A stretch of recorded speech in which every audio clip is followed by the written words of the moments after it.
patient would be under anesthesia. Yeah. Respect. So patient will be under anesthesia. If you're a right-handed surgeon, you're most likely to stay on the left hand of the patient. Yeah? So, are you ready? Oh, I'm recording. So you started? Yeah, that's okay. So the first thing you want to do is, so usually this procedure is done under spinal anesthesia in most people. So a few times to be under general anesthesia. So under spinal anesthesia, you want to check that your anesthesia has taken. So we'd assume that anesthesia has taken. So you want to use a final steel incision. So depending on the surgeon, a final steel incision, you look for the pubic symphysis, and usually it's 2 finger breadth above the pubic symphysis. So we're going to do a final steel incision. So some surgeons use the other end to mark where they want to incise, just for accuracy. Now in this procedure, you are going to use the power grip. So a size 10 or 20 or 22 blade would work. So you do this and you just incise enough to go through the skin. Now the next thing is you want to make your you want to develop your incision. So you want to separate the layers. So that's, you want to do that, separate the layers. You need this free space to work. Is that all right? Yeah. You need this free space. So I'm separating the upper skin and the lower skin. So can you see that vessel? So the vessel on this side is likely going to be one of the epigastric vessels. So what I'm going to do is I will double ligate and cut. So I assume I've double ligated, but modern day we tend to use diatemy and cut.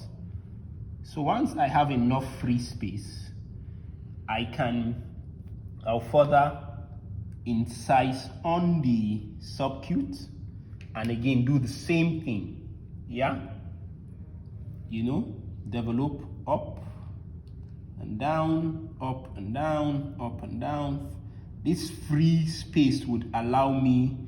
Now I have gotten to what layer? You can now see that is what? The rectus abdominis muscles on the right and left. That's the linea alba. And up here is going to be the rectus sheath. So you're going to pinch and cut that way. And then you're going to do the same thing on the opposite side. So you are free with the linea alba. Yeah? So rectus sheath has been cut. Linea alba is in the middle. So what you do is you make an incision. Then you need to spread. So what we're going to do, we're going to spread. Yeah? Spread that. Good. So can we see? Now you can see that there's the uterus. So this is where you need the bladder. So you're going to put, usually in the procedure, you use what is called a Morris retractor to get your bladder out of the way, because injury to the bladder is very common in this procedure. So now I'm faced with the uterus, but before the uterus, that's the peritoneum. So you are going to do the same thing with the peritoneum. You are going to actually double clamp and cut the peritoneum. So let's just say we've gotten the peritoneum out of our way. Can you see that? Now I need to perform a hysterostomy and get the baby out. Now you make a uterine incision. So there are many ways to do this, but most times, so the current practice is you do a lower uterine incision. Usually people will do what is called a smiling incision. So you start on this end and go that way. Can you see that? So that's a smiling incision. And then you develop it a little bit. We expect amnion, isn't it, as we go in. So you do the same thing. So we have now got into the what? Amniotic sac. But in the real procedure, most likely you would have ruptured this. So I'm going to rather use my finger to puncture this. For the sake of this video, I'm just going to use, but you need to be careful not to injure the baby's head when doing this, yeah? So let's say we've done that. Where is my scissors? Okay, no. With this, I can pick that and get the amnion out of the way.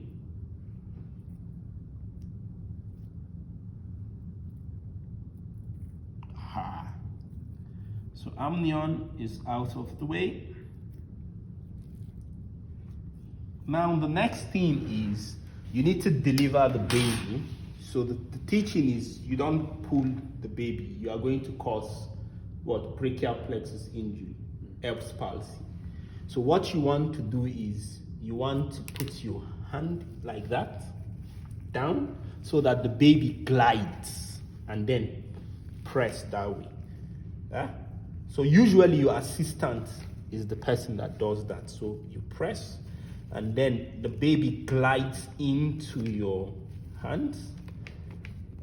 Yeah, so this is not easy. So you want fundal pressure and then baby coming. So baby is out, you hear crying, of course, amnion. So the next thing is you want to double clamp. So this is what you do. You squeeze all of the blood. Oops. You squeeze all of the blood that way. You clamp here. Then you clamp there. And then you cut. I'm going to give Peter, the midwife, the baby. The baby's been delivered. So after you've done this, you need to now deliver the placenta. So the trick is, okay, this went off. So the trick is you are going to hold that way, and you keep rolling the placenta. Yeah, you're going to keep rolling that until the placenta comes out and follows you. You get, so we can see the placenta coming. It's important for the placenta to be delivered fully so that there wouldn't be what is called postpartum hemorrhage. So in this model, I'm going to get all of the placenta out. So you're going to get all of the placenta out. The placenta has been delivered. So the next thing is you massage the uterus and ask the anesthetist to give an oxytocin so that the uterus contracts. So as the uterus starts contracting, at this point you apply green amitages and you close the wound. So we're going to stop with this model here. So we're going to close this wound in layers, isn't it? So we're going to close the uterus first, isn't it? After the uterus, we're going to bring the rectus muscles together, isn't it? Close the rectus sheath and then close the skin. You get, so that's it. Surgery done.